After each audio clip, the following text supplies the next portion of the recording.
Hey guys, tonight we're venturing into one of the more unexpected corners of Roman history.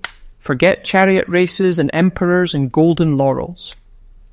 Tonight it's all about a humble, squishy, slightly revolting object. The sponge on a stick. Yes, really. The Romans had many innovations, but few are as bizarrely fascinating or as intimately awkward as this. You're going to explore what it was like to live in a world where public bathrooms weren't just normal, they were bustling hubs of daily life.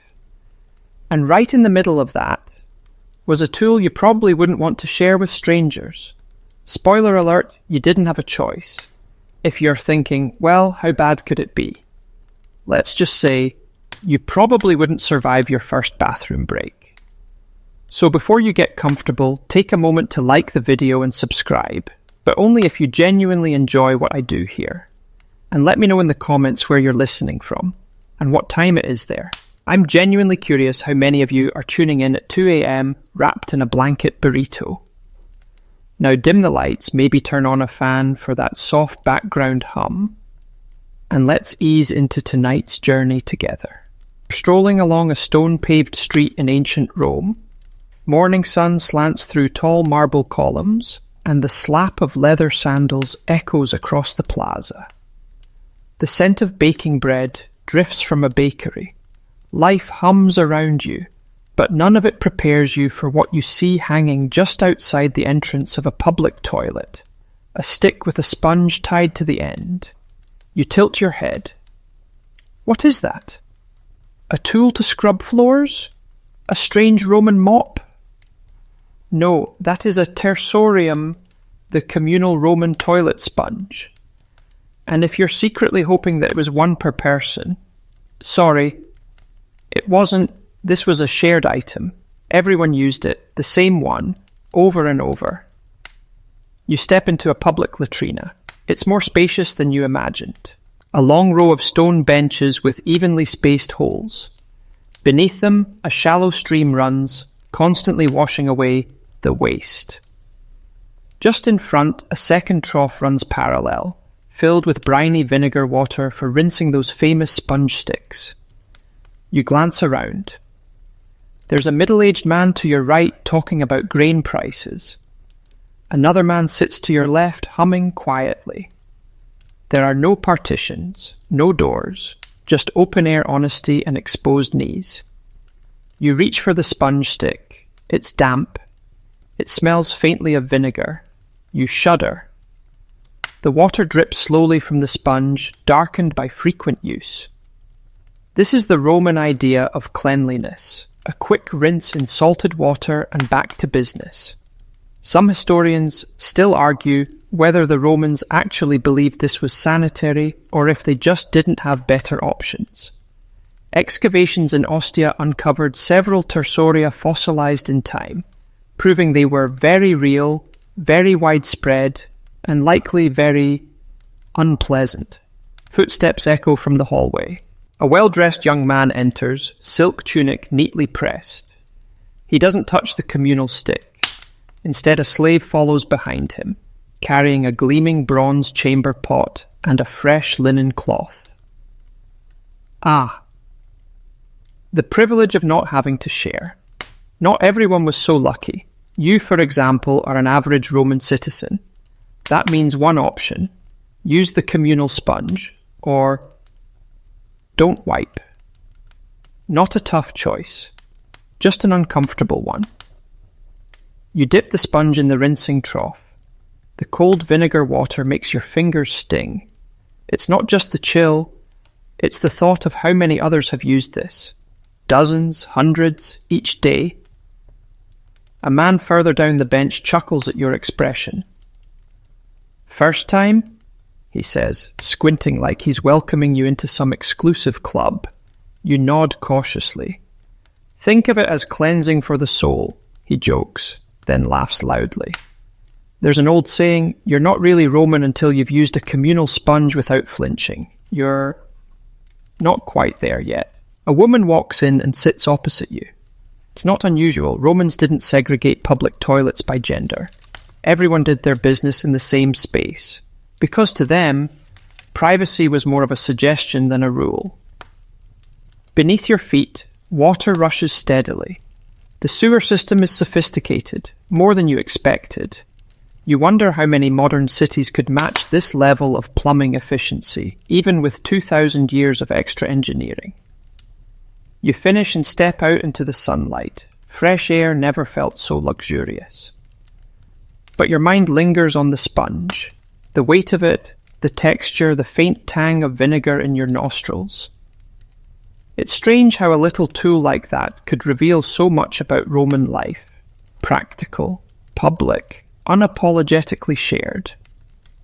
And if you think that was the weird part, just wait.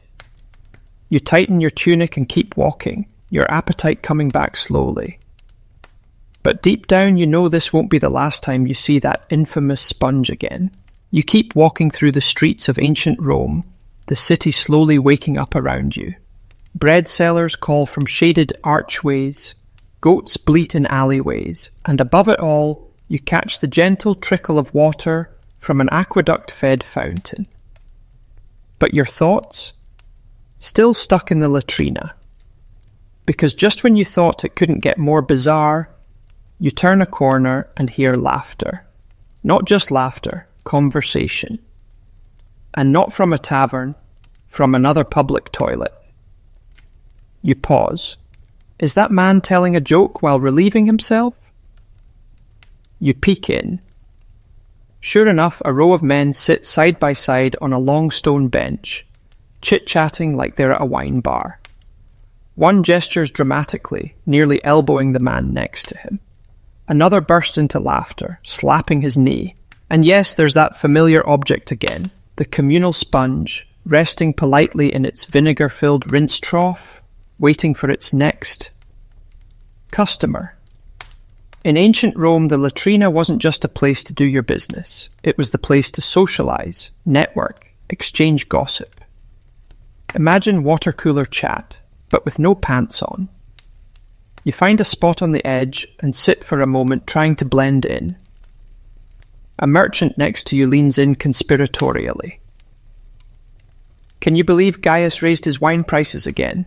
he says, as if this were the most natural moment for price complaints. And there it is again. That strange, surreal intimacy of Roman toilet culture. These places weren't hidden away. They were centrally located, right off the forum or near busy streets, designed for convenience and community. Some latrine even had painted frescoes. You glance around and spot a crude depiction of Hercules battling a many-headed beast, which is being trampled by a donkey, possibly a metaphor, possibly just Roman humour. There were even stories, maybe exaggerated, about philosophers holding impromptu lectures while using the facilities. Stoic reflection meets digestive reflection. But if you think this system was all casual charm and social bonding, you'd be mistaken. The reality was far less romantic. Imagine the hygiene. Despite the rinse troughs, that sponge stick wasn't exactly sterile. Shared by everyone, barely washed, then left in a moist, warm environment, perfect breeding ground for bacteria. Some historians argue that these communal latrines contributed to the spread of intestinal diseases throughout Roman cities. Dysentery, parasites, cholera-like symptoms. You don't exactly need a microscope to imagine how quickly that would escalate. And yet, the Romans kept building them. Not just in Rome, but across the empire. From Gaul to Judea, from Carthage to Londinium, public toilets with shared sponge systems popped up like chain cafes. It was an empire-wide franchise of butt-to-butt bonding. Some cities got creative.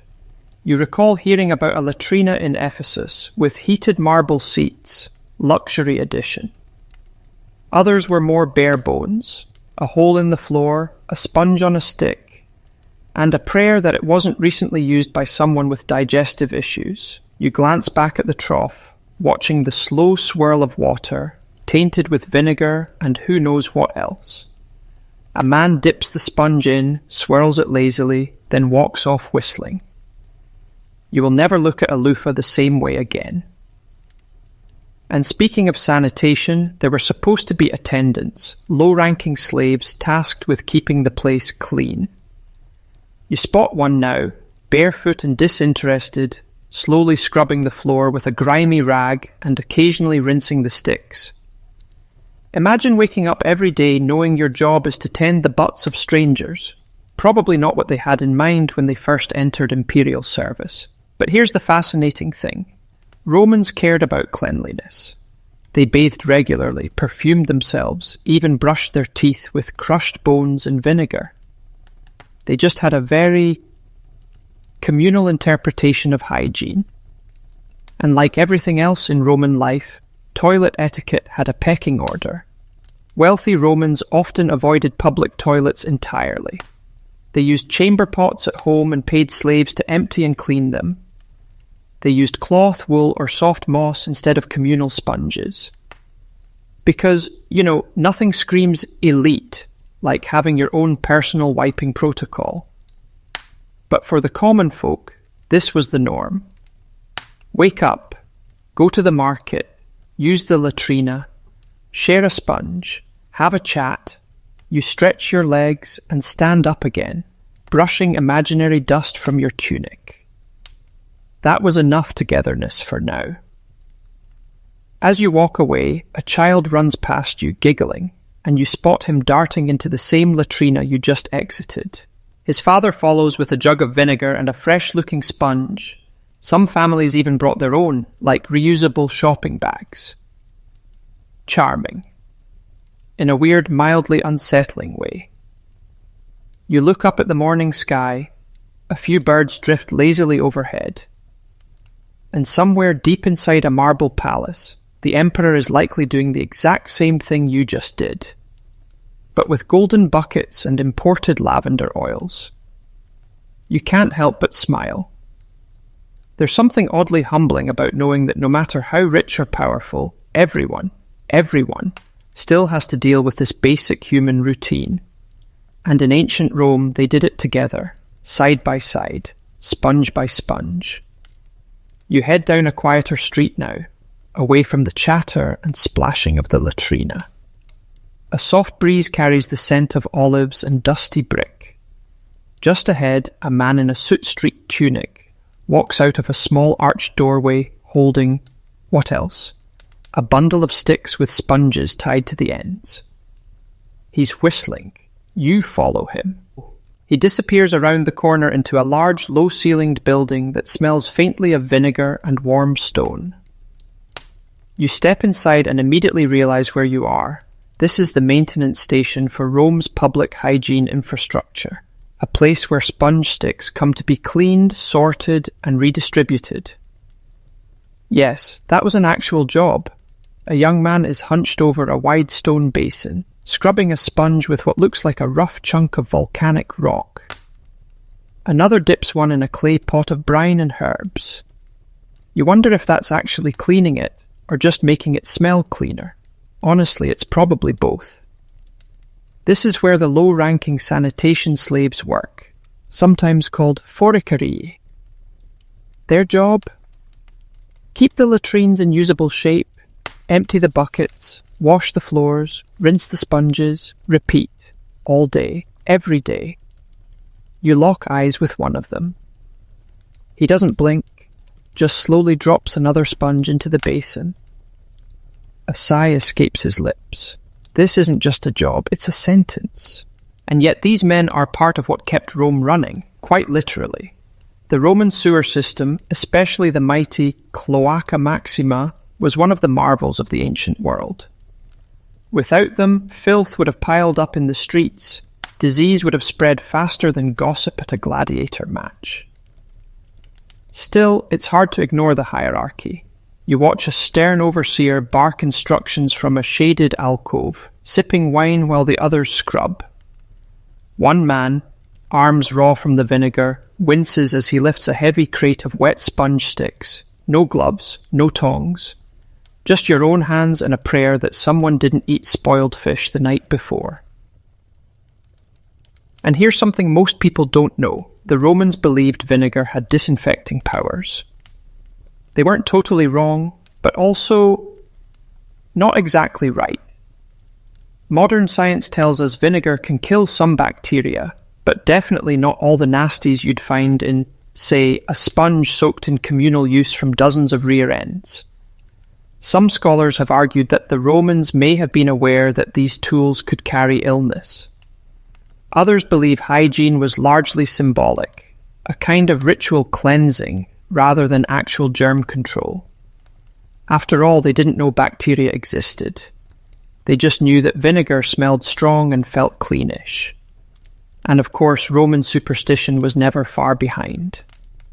You overhear a conversation between two of the attendants. One mutters something about a cursed sponge. Apparently someone had used one during a fever and died a few days later. Now no one wants to touch it. Another rolls his eyes. "It's just a sponge," he grunts. Still, you notice that no one reaches for it. You can't help but think how many of these tools passed from hand to hand, city to city, unknowingly carrying the very diseases that killed thousands. A shiver runs down your spine, and not just from the smell. But what fascinates you most is how organized it all is. Rome had over 140 public toilets at its peak. Someone had to track which latrina needed fresh water, which required sponge restocking, which drain was clogged. There were ledgers, routes, shifts. It was a full-blown logistics operation centered around waste. You spot a wax tablet with tally marks, maybe a cleaning schedule or a sponge rotation list. It's hard to tell, but it's clear someone took their sponge duties very seriously. The most surprising part, some Romans paid extra taxes to fund better toilet maintenance in their districts. Yes, civic pride extended all the way to shared wiping sticks. Imagine your neighborhood association raising funds for deluxe sponge service. And speaking of taxes, this whole system tied into one man's vision, an emperor with a particularly intimate obsession with public hygiene. Vespasianus. But we'll get to him soon enough. For now, you step back out into the sunlight. A stray cat brushes against your leg.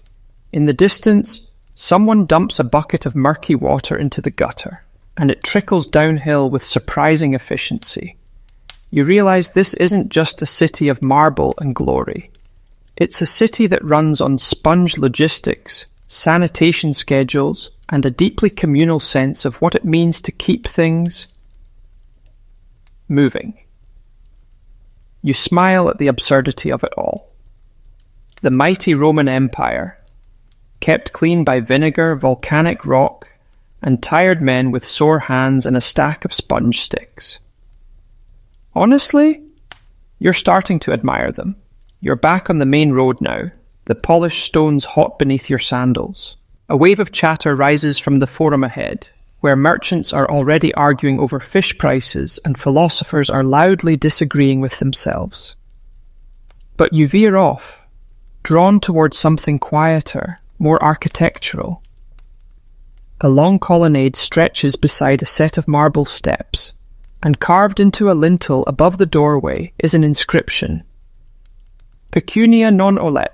Money doesn't stink. You raise an eyebrow. That phrase sounds familiar, and as you duck beneath the arch, you find yourself inside a hall dedicated to the man who supposedly coined it, Emperor Vespasian. The sponge, the latrines, the vinegar rinse, it all comes back to him. Vespasianus, a practical man, a frugal man, and yes, a man who saw a golden business opportunity in human waste. It all started when the Roman treasury was running low after years of costly wars. Vespasian needed revenue, and fast. His solution? Tax what people do every single day, multiple times a day. He introduced a levy on public urinals. That's right, if you peed in a public facility, part of that urine was collected and sold to tanners, fullers and launderers who used it in cleaning processes. Yes, ancient laundry involved ammonia. You don't want to know more than that. But the twist? People hated the idea of taxing bodily functions. They thought it was indecent, even for a city that had no shame about open-air defecation. Which brings us to the famous story. Vespasian's son, Titus, confronts him. "Father, isn't it undignified to make money from urine?" Without saying a word, Vespasian holds out a coin. "Smell this," he says. Titus hesitates. "It smells like nothing." And Vespasian smiles. "Pecunia non olet." Money doesn't stink. You can't help but grin. It's the kind of reply that would make a modern stand-up comedian proud. Dry, blunt, unarguable. Since then, the phrase has lived on, etched into stone, whispered in side streets, repeated whenever someone makes money from something less than glamorous. But Vespasian's efforts didn't stop at urine. He poured those tax revenues into building projects, most famously the Colosseum, a monument to Roman might, funded partly by bathroom income. You can almost imagine him sitting in a modest study, drawing up plans for more public latrines, estimating how much sponge usage would generate side revenue. The man turned sanitation into infrastructure. He turned waste into wealth. Some historians have debated just how profitable his policies were. Was the urine tax really that lucrative? Did the sponge system save money compared to cloth or pottery shards? But no matter where scholars land, they all agree. Vespasian had a gift for practical governance and a complete lack of squeamishness. You peer around the hall.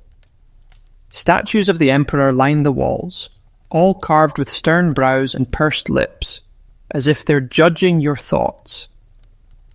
Or possibly your last bathroom experience. A faded mosaic near the corner shows workers scrubbing marble latrine seats, overseen by an older man in a clean toga, perhaps Vespasian himself, supervising sanitation like a general surveying the battlefield. You take a seat on a stone bench and let the details settle in. This emperor didn't care for luxury or frills. He wore plain clothes, ate simple meals. He once fined a Roman noble for hosting too lavish a dinner party. And yet, his greatest legacy was a toilet-related tax. Imagine your face on a coin not because of victory in war, but because you monetized urine. A strange kind of immortality, but one that lasted. The air in the hall grows cooler as the sun climbs. Outside, the marketplace buzzes louder, but in here there's something solemn, almost reverent. As if Rome is quietly acknowledging a truth, you can build aqueducts, temples, and roads, but it's toilets and taxes that keep empires running. A nearby scribe is copying records on a wax tablet. You peek over his shoulder. It's a supply order, sponge replacements for a cluster of latrines in the Trastevere district. Quantity 80. Quality resilient Mediterranean sponge. Vespasian would have been proud. You step back outside into the heat. A group of young boys runs past you laughing, and one shouts something about the sponge tax as a joke. It's become a punchline, a cultural meme in toga form. And yet the legacy is real. The man taxed pee and funded greatness. You glance one more time at the carved phrase above the doorway. Pecunia non olet. You whisper it to yourself like a bedtime mantra. It's weirdly comforting. Because in Rome dignity was flexible, but efficiency, that was sacred. You wander away from the forum now, weaving through shaded alleyways where the marble gives way to stucco and weathered brick. The buzz of commerce fades behind you, replaced by the rhythmic splash of buckets, the creak of cartwheels, and the sharp smell of pickled fish. You pass a bakery, a bathhouse, and a row of modest homes with clay rooftops, until you stumble across something peculiar, a latrina tucked between two tenement blocks. Smaller than the grand ones near the forum, but no less busy. You slip inside and take a look around. The setup is familiar now. Stone benches, holes, rinse troughs. But what catches your eye is the way people are using it. There's a mother with her young son, helping him perch on the edge of a seat. An old man muttering to himself as he wipes with practiced, weary precision. A young couple whispering in the corner, sharing a private joke. The sponge sits between them all, resting like a neutral observer. And suddenly you realize something. This isn't just a tool, it's a social equalizer.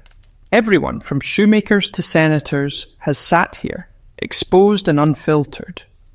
The latrina was one of the rare places in Rome where rank and status briefly disappeared. Where rich or poor, you'd still feel that damp vinegar chill and hope the last guy rinsed thoroughly. But that doesn't mean sponge access was truly equal. You start noticing subtle differences. The sponges at this latrine? Coarser.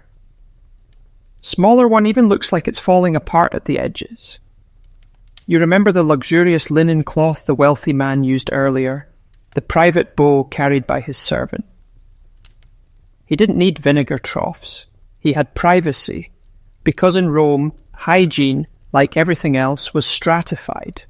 The elite had domus latrines, private toilets built into their homes. Some even had heated seats. No joke, heated, marble, toilet, seats. And you're lucky if the communal sponge hasn't been chewed by rats. Even worse, if you lived in an insula, a multi-story apartment block, you probably didn't even have a latrine on your floor. People often relieve themselves in pots and dump the contents out the window. You glance up instinctively, just to be safe. It's said the streets of Rome were full of surprises, especially after dark. But it wasn't just about wealth, it was also about gender. Women in Rome often faced a different, messier sanitation experience. There were no separate latrines, modesty was optional. And safety?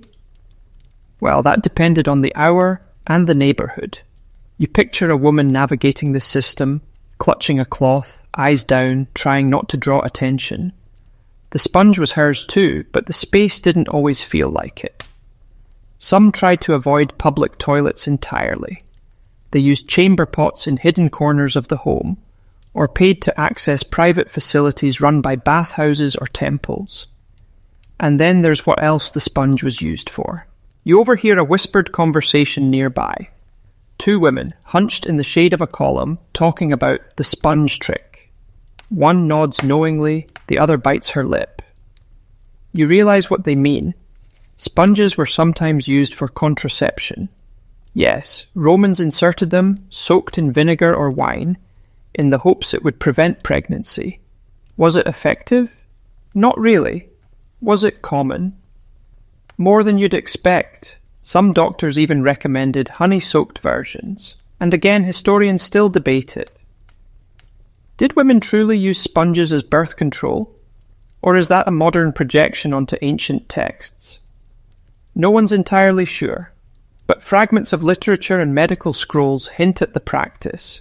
You step back into the sunlight and shake your head. It's strange. How much can be wrapped up in a simple sponge? Dignity, desperation, class divides, gender roles, and the universal human need to, well, wipe. You think about modern bathrooms now. Stall doors, flush handles, endless paper rolls. And then you remember the sponge, reused, shared, rinsed in vinegar. Somehow that feels both horrifying and oddly communal, like a symbol of ancient practicality. A quiet agreement. This is what we've got. Let's make it work.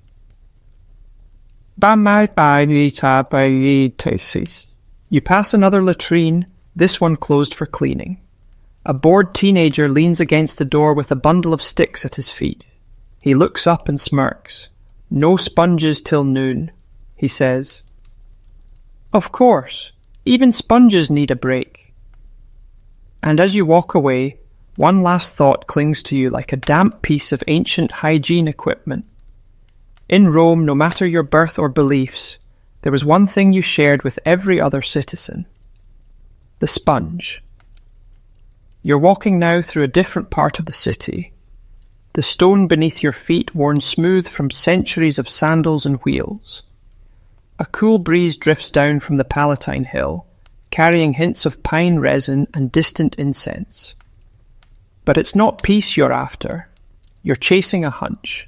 You round a corner and see it, a towering stone structure with thick walls and wide arches, the Colosseum. Massive, majestic. And, as you're about to learn, just as concerned with plumbing as it was with panem et circenses.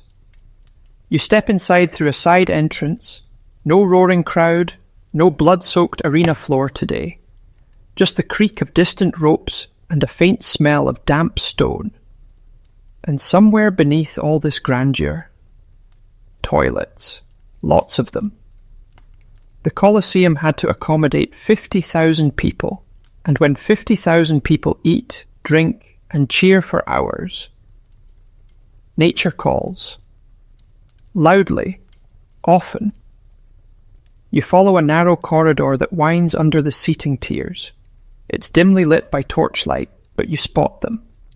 Carved out latrine alcoves, tucked between support columns. The setup? Familiar, stone benches, holes, drainage, and of course rinse troughs with that same unmistakable sponge-on-a-stick system. You imagine the scene: vendors pushing trays of olives and wine, spectators shouting over chariot bets, and every now and then someone disappearing into one of these alcoves, sponge in hand, then returning to their seat like nothing happened. Yes, the entertainment never stopped, but neither did the bodily functions. And here's where it gets even more charming. The Colosseum's sewer system was connected directly to the Cloaca Maxima, Rome's main drainage artery.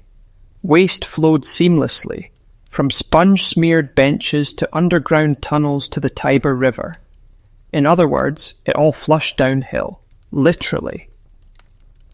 You peer into one of the lower drainage channels. It's surprisingly clean now, but you can almost hear the ancient echoes of gurgling water and hurried footsteps.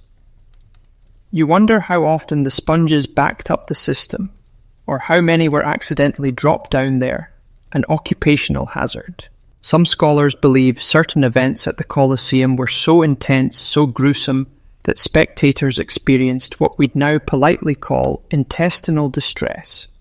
A really good gladiator match could clear your bowels as quickly as it thrilled your heart. And when you gotta go, you go. You pause in one of the alcoves, hand resting on the cool stone seat. You imagine yourself in a tunic, face sticky from sun and wine, rushing down during intermission, trying not to trip over someone else's toga. You reach for the sponge and hope it's not warm. A chill goes through you, not just because of the sponge, because of the realization that behind all the power and pageantry of Rome, so much depended on systems like this, quiet, invisible, essential. And the sponge? It wasn't just a convenience, it was part of a bigger machine, a hygienic cog in an empire of spectacle. You step into a wider hall and spot a cleaning crew at work. Not modern cleaners, of course not, but slaves in simple tunics carrying buckets of vinegar, fresh sponges, and bundles of dry reeds. You watch as one pours vinegar into a trough while another sweeps away fragments of pottery and discarded fig skins. You notice a third man sharpening the ends of wooden sticks before tying fresh sponges on. There's a rhythm to it, efficient, thoughtless, like reloading weapons. Only these weapons fought against discomfort. And discomfort was everywhere. Roman seating wasn't exactly ergonomic, stadium cushions weren't a thing. So a trip to the latrine mid-game? That was your luxury suite break. But it wasn't just the Colosseum. Similar sponge systems existed in theatres, racetracks, temples, even markets. Rome was a city obsessed with access. Public convenience was part of public order. and Vespasian knew it.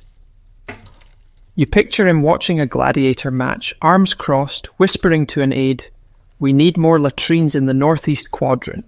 Too many vendors. Not enough sponges." It sounds ridiculous, until you remember he funded the whole arena, including its toilets. You sit down for a moment on one of the cool stone benches, imagining the centuries of butts that came before you. It's humbling, in a weird way, unifying. No matter how grand the event, how noble the spectator, everyone shared this moment. Alone, slightly rushed, and grateful for a clean stick. And that's something the history books rarely mention. As you exit through one of the arched passageways, sunlight strikes your face.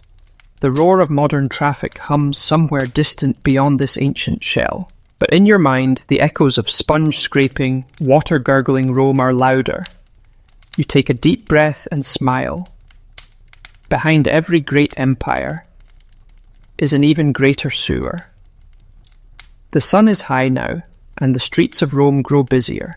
Merchants barking from their stalls, children chasing one another between olive carts, and the ever-present clop of hooves on stone. But you're no longer distracted by the city's surface sparkle. No, you've gone too deep for that. Your thoughts are in the underbelly, in the sponge. You head toward the Aventine Hill, where quieter residential lanes snake up between garden walls and tiled rooftops. Here the pace slows.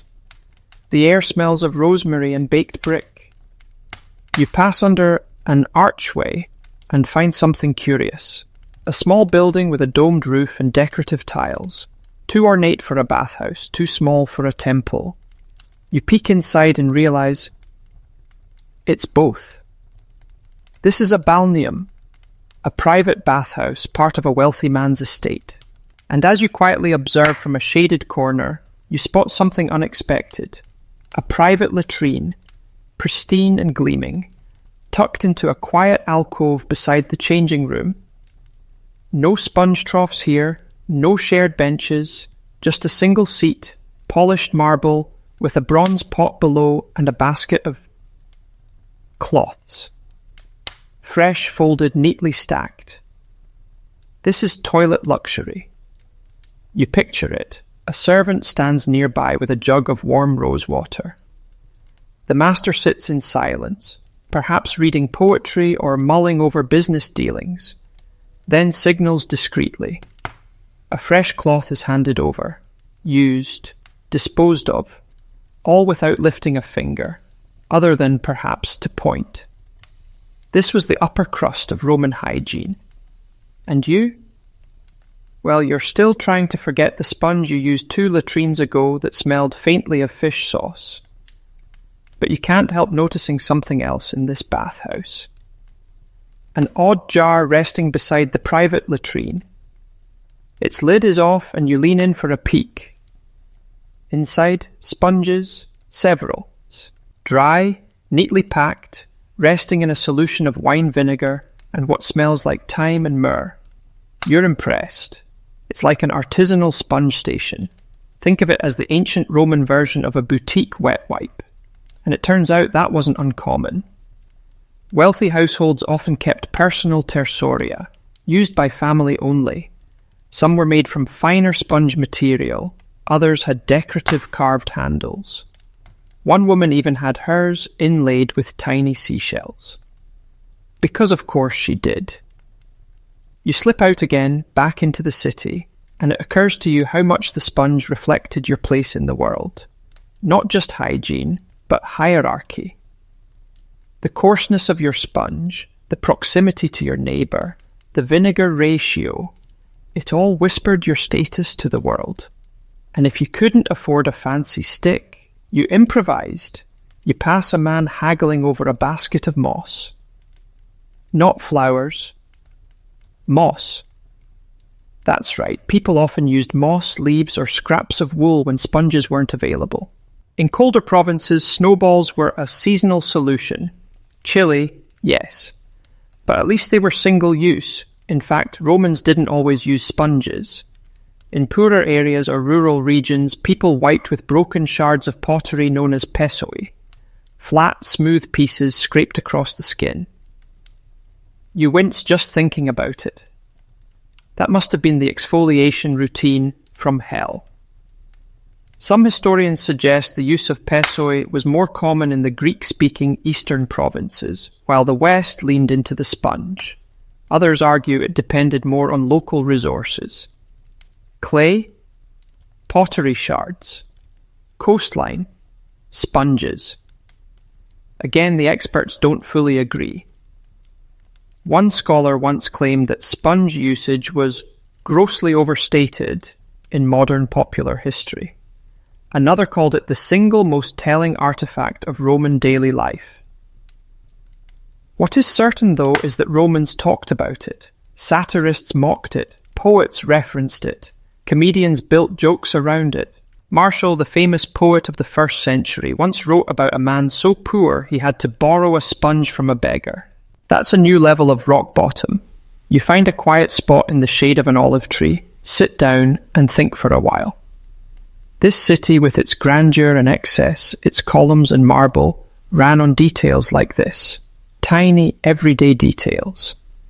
And the sponge, it wasn't just sanitation, it was symbolism, practicality, shame, humour, humanity. It was the little tool with a very big role, and now you've seen it everywhere, from public latrines and imperial palaces to bathhouses and back alleys.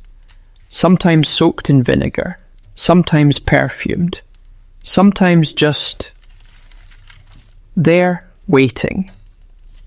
You close your eyes and let the breeze pass over you. For a civilization so often remembered for conquest and glory, it's funny that the thing you'll probably remember most is a stick with a sponge on it. The day begins to tilt toward afternoon now, and the sun softens just enough to cast golden light across the streets. You stroll through a quieter district, one of Rome's residential quarters, where tiled rooftops lean in close and laundry sways from second-story windows. Your feet bring you to the outskirts of the city, near the banks of the Tiber. The air here smells of water, silt, and something vaguely briny. It's not unpleasant, just marine. And that's fitting, because here, clustered in a sun-bleached courtyard near the docks, you find something entirely different. The Roman Navy's sanitation station. You squint at a cluster of men in short tunics and sunburnt shoulders, hauling ropes and nets and barrels filled with... Wait! Are those sponges? Yes, barrels of them. Turns out the Navy was among the largest users of the sponge-on-a-stick system. When you're stuck at sea for weeks or months, floating in close quarters with dozens of men and limited fresh water, sanitation becomes an urgent matter. You walk past a cargo manifest carved on a wax tablet and glance down the list. Oil, wine, salted fish, rope, bronze nails, and spongia marina. Sea sponge. Quantity, several hundred. You follow the workers toward the docks, where a modest warship is being restocked. As you step aboard, the creak of the deck beneath your sandals and the thick smell of tarred rope wraps around you. And there, lashed to the rail beside the latrine pit, is a bucket of vinegar, and inside it, the Roman Navy's version of the tersorium. It's simpler, rougher. The stick is shorter, the sponge more porous, clearly well used. But it's there, and everyone knows how to use it. You imagine what it must be like in a storm, waves crashing over the deck, the ship tossing, and some poor sailor trying to relieve himself while clutching a rail with one hand and the sponge stick with the other. A balancing act of dignity and disaster. And here's the thing. The sponge wasn't just for sailors' rear ends. You learn from a grizzled quartermaster, his skin like sun-baked leather, that sponges were also used to clean the ship. Scrub the decks, wipe the amphorae, mop the sick bay, and yes, wipe our backsides, he grunts. We had a sponge for every purpose. You're not sure whether to be impressed or appalled. But honestly, it makes sense. These weren't disposable items. A good sponge was valuable. Ships carried bundles of them, not just for hygiene, but for cleaning wounds, filtering water, even as makeshift plugs for leaky barrels. One particularly gruesome anecdote. In some rare cases, sponges were used in battlefield medicine, soaked in vinegar and pressed into wounds to stop bleeding. Not ideal, but when you're floating miles from shore, options are limited. And here's something even weirder. There are accounts, unconfirmed, debated furiously by historians, suggesting that Roman naval officers sometimes issued personal sponges to each sailor, a sort of hygienic ration. "This sponge is yours," they might have said. "Lose it, and you're using your sleeve." Of course, some scholars scoff at this. Others think it makes perfect sense. After all, sailors had to share hammocks, gear, and food. Why not assign them a sponge too? You step below deck for a moment. It's cramped and dim, the ceiling low, hammocks swaying gently even while docked. You spot a latrine pit toward the rear, discreetly curtained off. A jug of vinegar sits nearby. Someone has scribbled graffiti on the wall above it. It reads roughly, "Marcus has the softest sponge. Trade for wine." You laugh, because even on a warship, there's sponge envy. You emerge back into the light, where a few young recruits are practicing knots and shouting insults. One waves a sponge on a stick like a sword, drawing laughter from his comrades. "I name this the Sponge of Destiny," he declares. You imagine a great naval battle won, not by strength or tactics, but by someone threatening to throw an unwashed sponge onto the enemy deck. Psychological warfare at its finest.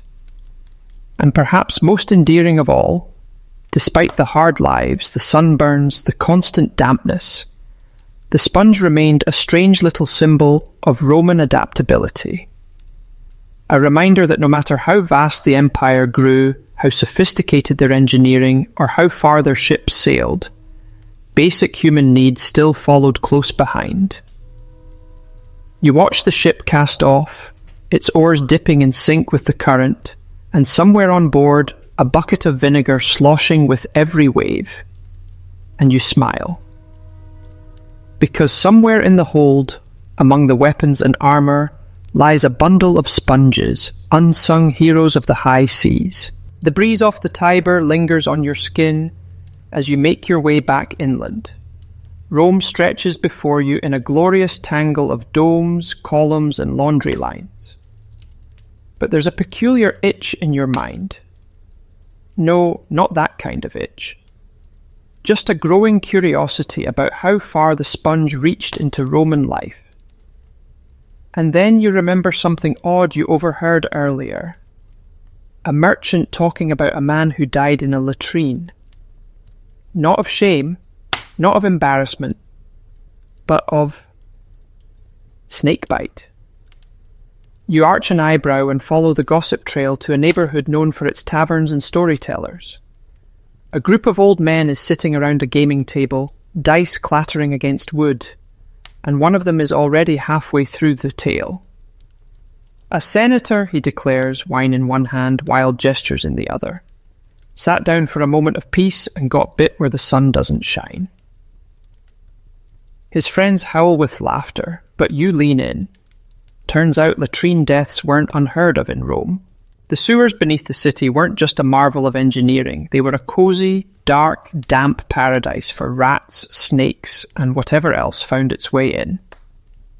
Picture this. You lower yourself onto a cool stone seat, reach for the sponge, and hiss. A viper strikes from the shadows beneath the bench. You scream. Someone outside assumes you're just working through a tough bowel movement. And by the time help arrives, well, too late.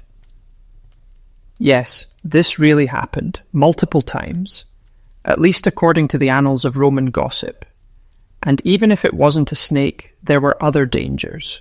One man reportedly died from a sewer gas explosion, methane buildup meeting an unlucky spark. Another fell into a latrine pit during a drunken stumble and drowned, the ancient equivalent of death by porta potty. You glance around nervously as you pass yet another public toilet. It looks quiet. Too quiet. You imagine a rat army plotting beneath it. Even the sponge could become a hazard.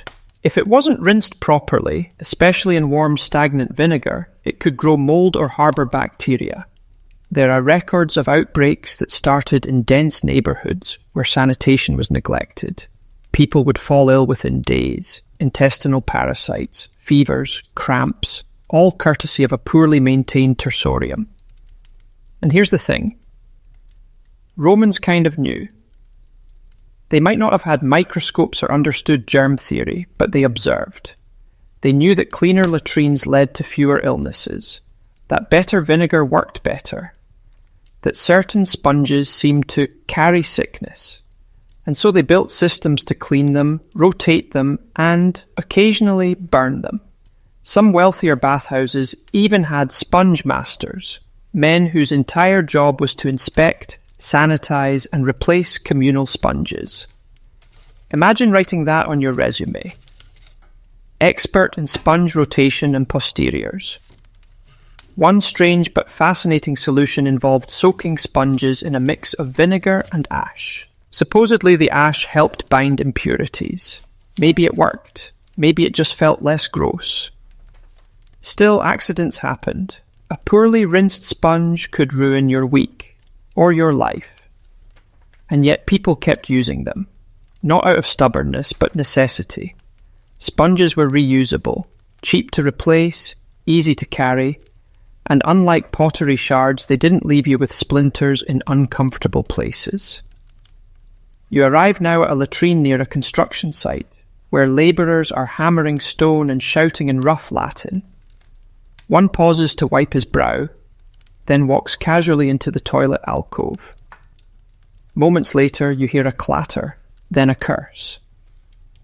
"Someone threw a sponge down the drain again," he barks. Another worker shrugs. "Better that than your lunch." Oh. You can't help but chuckle. Even in chaos, the sponge remains the main character. And for all its dangers, for all the rodents, mold, awkward encounters, and potential death by vinegar, it somehow worked. Rome functioned, its people survived, its empire expanded.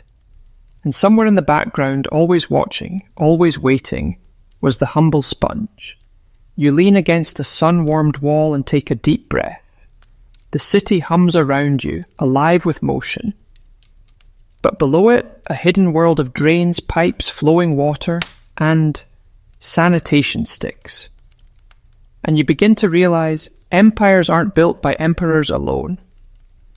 They're held together by systems, quiet, gritty, sponge-soaked systems.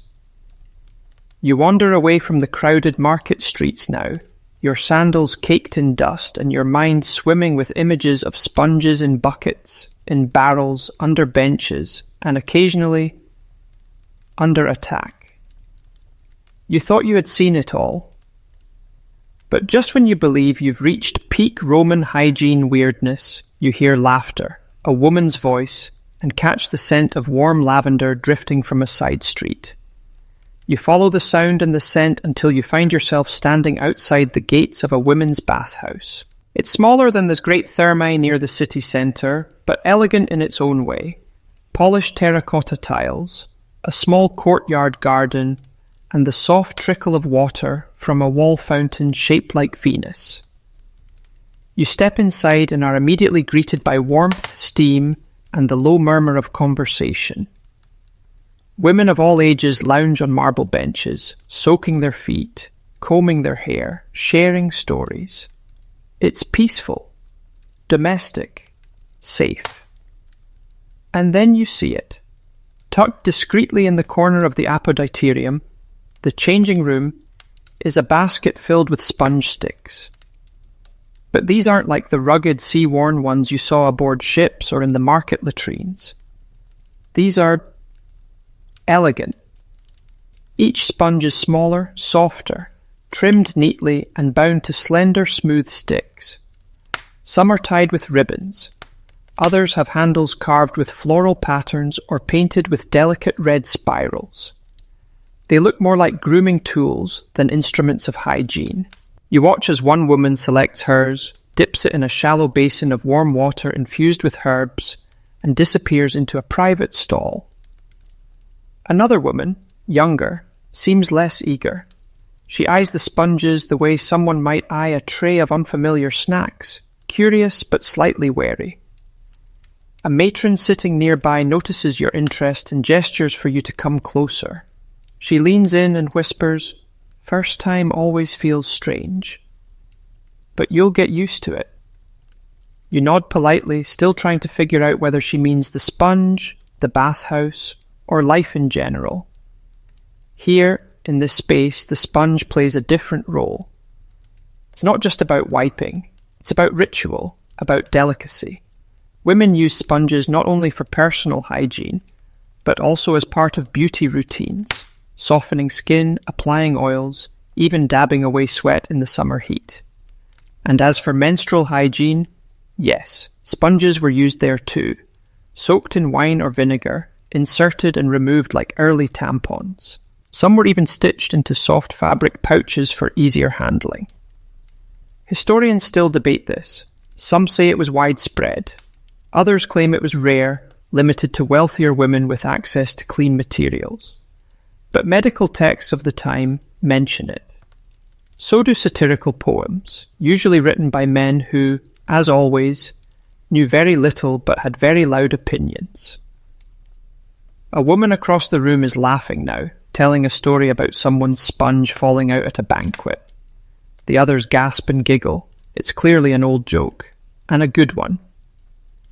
There's a strange comfort in the way the sponge is treated here, not as something shameful or crude, but as a fact of life. A tool, a companion even.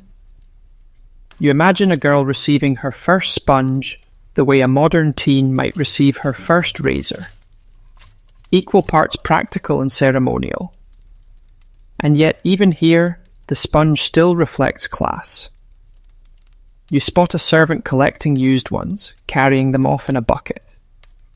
She moves silently, efficiently, head down. One woman calls after her, "Bring the rosemary rinse next time." Another waves a hand, annoyed that her sponge was too dry. Upstairs in the private bathing rooms, the elite soak in perfumed pools, their attendants waiting with folded towels and fresh sponges warmed by the sun. Down here, in the main hall, everyone shares the same tools, but the etiquette, the unspoken rules, still divide them. You step outside again, the sun now filtered through linen curtains above the street. You feel like you've learned a new language, a vocabulary of care and cleanliness whispered only among women. It reminds you that even in a world designed by men, managed by men, the quiet, unseen rituals of women held their own power. And in that, the sponge is again a symbol, not of sanitation, but of strength. You glance back one last time as the curtain falls closed. Laughter trails out behind you, warm and light. And once more you marvel at how this simple object, a sponge tied to a stick, has shaped so many lives in so many corners of the empire. The afternoon wears on, the heat rising off the stones in slow shimmering waves. You drift toward the outskirts of the city now, past open fields where sheep graze lazily and olive trees twist toward the sun. A breeze stirs the tall grass, and for the first time in hours, the city's noise fades behind you. You're on your way to meet someone. Word has spread. There's a man on the edge of Rome who collects strange things. Not gold, not scrolls, but trash. Or at least what most people consider trash. You're not sure what to expect, but curiosity pulls you forward like a leash. Eventually you find his home. A small squat structure made of faded brick and sun-bleached tiles. A garden grows wild out front, not with flowers but with discarded objects. broken amphorae, bent spoons, shards of mosaic, and in the centre, glistening faintly in the light, rows of petrified sticks, some cracked, some still with sponge remnants clinging stubbornly to the ends. He greets you with a knowing grin and a nod. You came for the sponge graveyard, didn't you? You blink, then nod.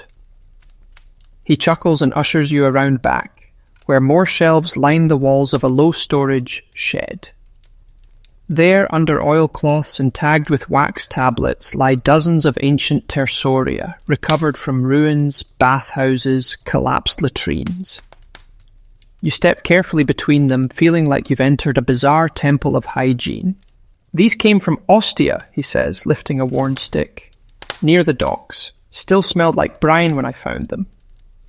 He chuckles again, as if sharing an inside joke with history.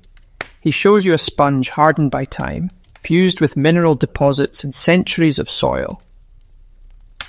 The archaeologists didn't want it, he says with a shrug. Too mundane, too human, but I love that. Ash Oama. And you begin to see what he means. Each sponge is a story. One bears teeth marks, maybe from a rat. Another has initials carved into the handle. One is wrapped in what was once silk thread, now faded to a ghostly grey. Another is short and stubby, clearly cut down for a child. These aren't artifacts, they're echoes. He leads you to a corner where a large clay jar sits half buried in the ground. This one, he says, was found in a sealed cesspit under a collapsed villa, perfectly preserved. You want to see? You hesitate, you really do. But also, do you? He opens the lid. Inside, a cluster of sponge sticks packed in layers of ash, still faintly smelling of vinegar and something else, earthy, like old wool. You lean in closer. It's not exactly pleasant, but it is fascinating.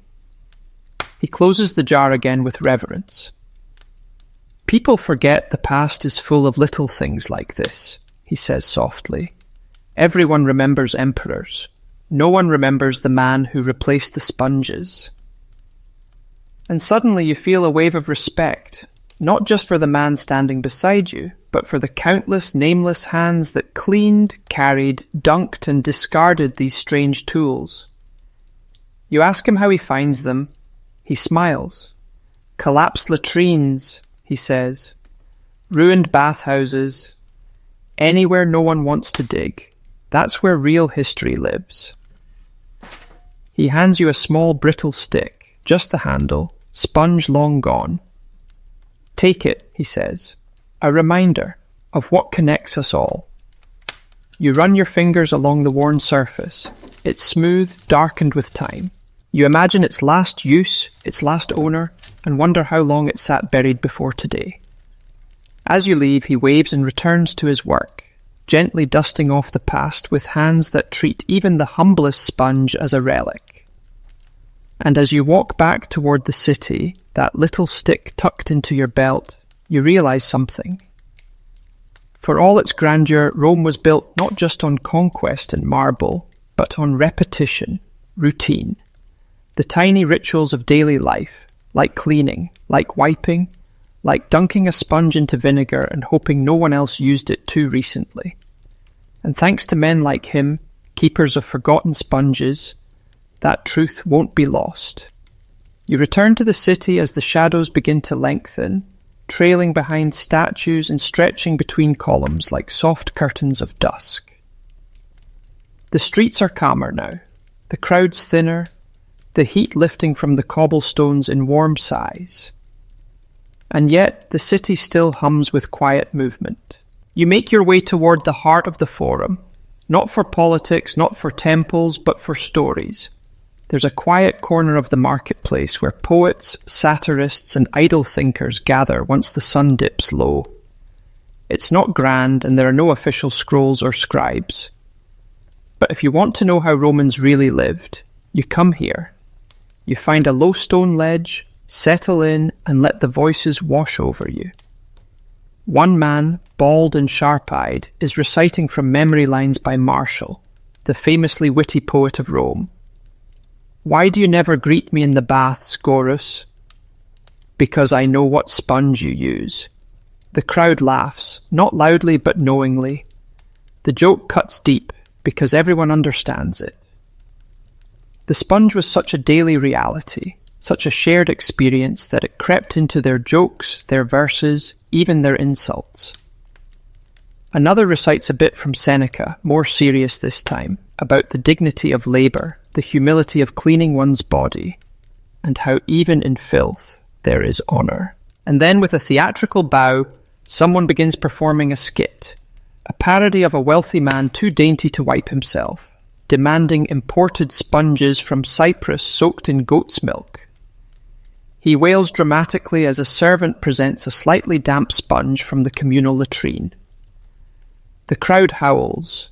You sit quietly watching, realizing that the sponge had become something bigger than a tool. It was a cultural symbol, a marker of class, a punchline, a metaphor. Want to call someone lazy? Joke that they refuse to rinse their own sponge. Want to insult someone's hygiene? Accuse them of drying their sponge in the wind and reusing it upside down. Even in Roman graffiti, scrawled on walls in Pompeii and Ostia, you'll find sponge jokes, crude stick figures, cartoons of men slipping on puddles near the rinse trough. One wall even reads, "Lucius used the sponge twice." That was clearly meant as a burn, and that's the strange beauty of it all. For a civilization that built aqueducts and theatres, invented concrete, and governed millions, they still made time to poke fun at how someone wiped their backside. And in doing so, they preserved something so profoundly human that it echoes even now through centuries of ruins and dust. You think back to modern times, to bathroom humour, awkward conversations, taboo topics, and then you look around at these Romans, openly joking about the sponge without shame. Maybe they were ahead of us in more ways than we realise. One poet nearby is writing on a wax tablet. You lean over just enough to read the first line.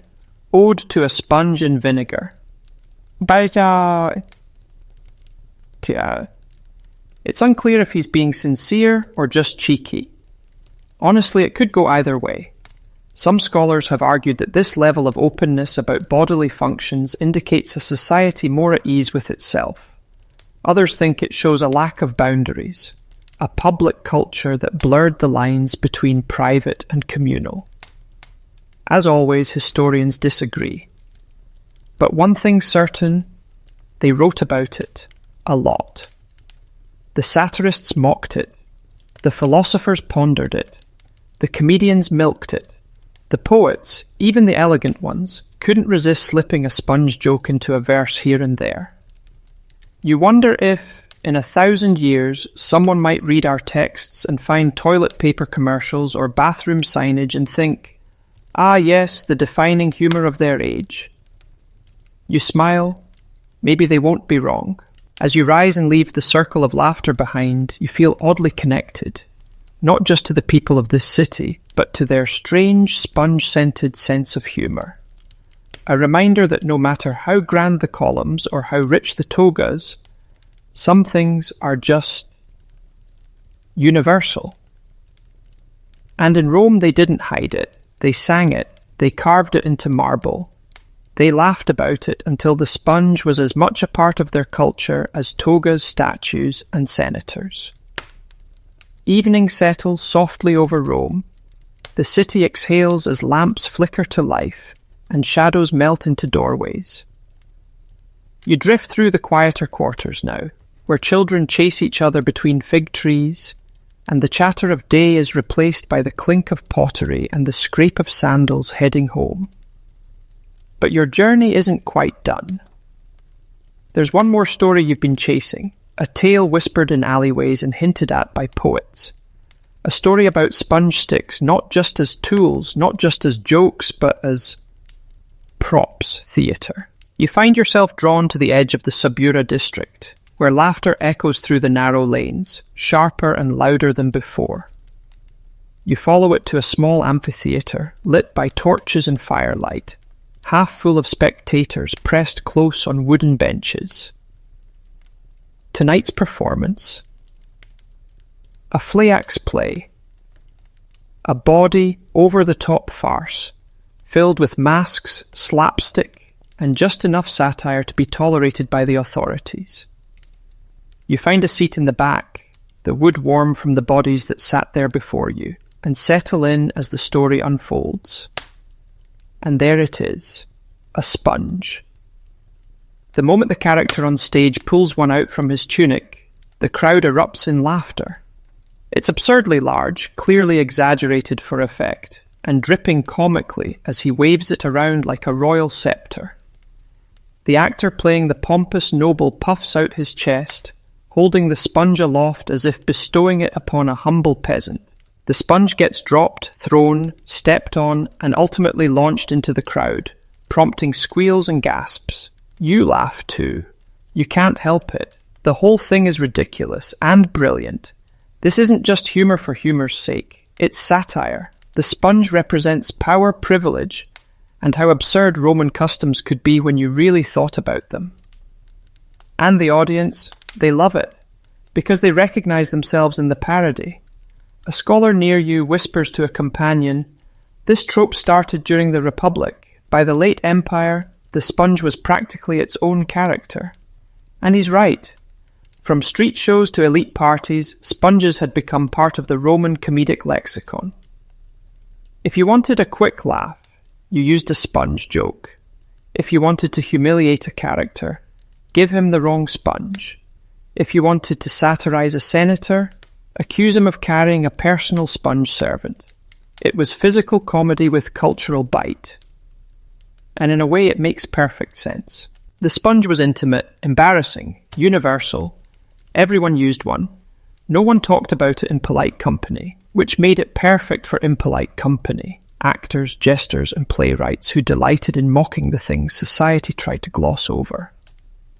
As the play ends and the audience cheers, the actors take their bows, some holding sponges aloft like trophies. You wonder if they've ever used a real one. Somehow you doubt it. These are stage sponges, props painted with vinegar stains and inflated with straw. Still, they do the job. Outside the theatre, the crowd buzzes with laughter and imitation. A pair of boys stage a mock battle with imaginary sponge swords. A girl giggles and mimes tossing one into her friend's face. The sponge lives on. Not in the latrines tonight, but in the streets. You pass a stall selling masks and crude figurines. Among them is a small terracotta statue. A man in a tunic, grimacing, holding a dripping sponge over a chamber pot. You pick it up. You pick it. It's detailed, oddly charming, and surprisingly accurate. 5 sestertii, the vendor says. You hand over the coins and tuck the figure into your pouch. A souvenir. A reminder because tonight you've seen the sponge not as a symbol of shame or necessity, but as humour, as rebellion, as art. And that may be the most Roman thing of all. Night settles over Rome like a silk veil, cool and quiet. The heat of the day has melted from the stones, and the marble columns glow faintly under the light of oil lamps flickering in doorways. You make your way along the banks of the Tiber, the river glistening under a slice of moon. You're not sure where you're headed now, just following instinct, curiosity, and maybe the faint scent of vinegar still clinging to your imagination. Eventually you reach a low, stone building that seems half swallowed by ivy. There's no sign above the door, just a flickering torch and a man asleep on a stool, his head tucked into his chest like a pigeon. You nudge the door open gently. It's a library, small, dusty, lined with scrolls and tablets stacked like loaves of bread. Inside, a woman looks up from a writing desk. She nods once. Looking for something unusual? You hesitate. Maybe something written about sponges. She doesn't blink. Right this way. She leads you to a side chamber, There, on a table beneath a glass cover, is a cracked wax tablet with neat blocky script. It's a fragment of medical writing. Galen, maybe. Or one of his predecessors. The words are crisp despite the years. The sponge, when properly cleaned and soaked in warm wine, soothes the humours and aids in the balance of the lower body. She opens a nearby scroll. This one's more surgical, she murmurs. Sponges dipped in vinegar were sometimes used to clean wounds, or to plug them. She looks up at you. In the absence of linen, what else do you use? You nod slowly. There it is again. This unlikely object showing up in every corner of Roman life. Medicine, cleaning, hygiene, humour, even surgery. You read another entry, a recipe for a sleeping draught, written in flowing cursive. Soak the sponge in a mix of opium, mandrake root and wine. Hold over the face until sleep takes the body. You pause. They weren't just using sponges to wipe. They were inventing primitive anesthesia. Sponge-based sedation sounds like a myth, but it's been found in multiple texts. Still, not everyone agrees. Some modern historians think these accounts are exaggerated, that the sponge anesthesia was more ritual than science, that no one actually blacked out, just got woozy. Others argue it's one of the earliest recorded uses of chemical sedation. The librarian leans over your shoulder and whispers, "Scholars still debate whether the soporific sponge ever worked." You smile. That phrase sounds like a bedtime story in itself. The soporific sponge. As you pore through more scrolls and fragments, a pattern emerges. Every mention of the sponge carries a kind of weight, not because it was extraordinary, but because it was everyday. Used by soldiers, midwives, doctors, housewives, priests. Dipped in everything from salt water to frankincense to goat milk. It makes you think about modern times, how objects like toothbrushes or tissues rarely make it into history books. And yet, if someone dug up your bathroom drawer 2,000 years from now, what stories would they imagine? The librarian watches you thoughtfully. You know, she says, most people come here asking about emperors, wars, battles, rare coins. You're the first one to ask about sponges. You chuckle. They're surprisingly versatile. She nods. And surprisingly honest.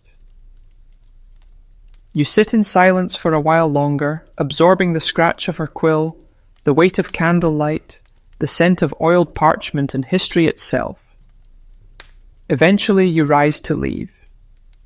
She offers you a small slip of papyrus, copied notes from the anesthetic sponge entry. "For your collection," she says. You thank her and step out into the Roman night, the sound of the river calling softly beyond the walls. The breeze is gentle now. The streets are hushed. And the city, this vast, glorious, flawed machine of marble and clay, seems to rest. And in that quiet you hear it again. Not the roar of senators, not the clash of swords, but the soft squelch of a sponge dipped in warm vinegar. Ancient, familiar, and strangely comforting. You walk slowly now. The lamps flicker low, casting golden pools of light across the stone. Rome is going to sleep. The laughter has faded. The streets have quieted. Even the cats have disappeared into the shadows. You feel the cool hush of the night against your skin as you cross an arched bridge over the Tiber, the current below whispering its slow, ancient lullaby. You've seen every corner of the sponge's strange legacy, from public latrines packed with gossip to elite marble bathrooms scented with rosewater and pride, from stage plays soaked in satire to medical scrolls soaked in opium and myth. And through it all, the sponge has followed you, humble, damp, unforgettable. You wander now toward a tiny shrine tucked between buildings, barely marked except for a carved shell and a worn inscription, "For the unseen hands." You step inside just for a moment. Inside, oil lamps sputter gently. The walls are covered in tiny plaques, etched with names long erased by time. You get the feeling this is where Romans came to honor the ones who worked quietly behind the scenes. The slaves who hauled buckets of vinegar, the attendants who scrubbed the rinse troughs, the invisible forgotten labor of cleanliness. You close your eyes and let yourself rest there. It's strange, isn't it? All roads may have led to Rome, but those roads were lined with sewers.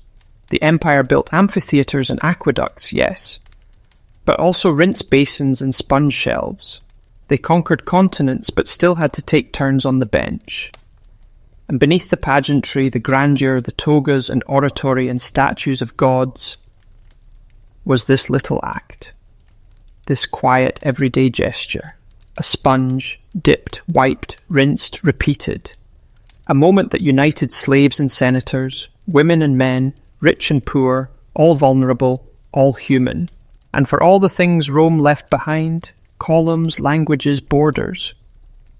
Maybe it's this that speaks loudest. The rituals, the routines, the odd little tools that made daily life possible. You walk again through the darkened streets, past sleeping dogs and shuttered taverns, until you come to one last latrine. This one is crumbling, broken, a ruin. The roof is gone, the walls half standing, and ivy has grown through the seats, and there, resting on a weathered stone ledge, is the faint outline of a sponge stick. Just the ghost of it, its shape etched into the stone where time and touch once lived. You sit beside it for a moment, quiet, still, and you let the final thought settle in your chest like warm water in a copper basin. In the end, Rome wasn't held together by swords or senators or even law. It was held together by sponge sticks, cleaned, reused, passed from hand to hand. One small, soft revolution at a time. Now close your eyes. You've walked far tonight. You've seen strange, tender, absurd things. You've learned about vinegar and vanity, pipes and poetry. And you've followed the sponge to every corner of the empire. Let the city fade now. Let the torchlight blur. Let the sponge rest. Let yourself rest. End of script. Sweet dreams.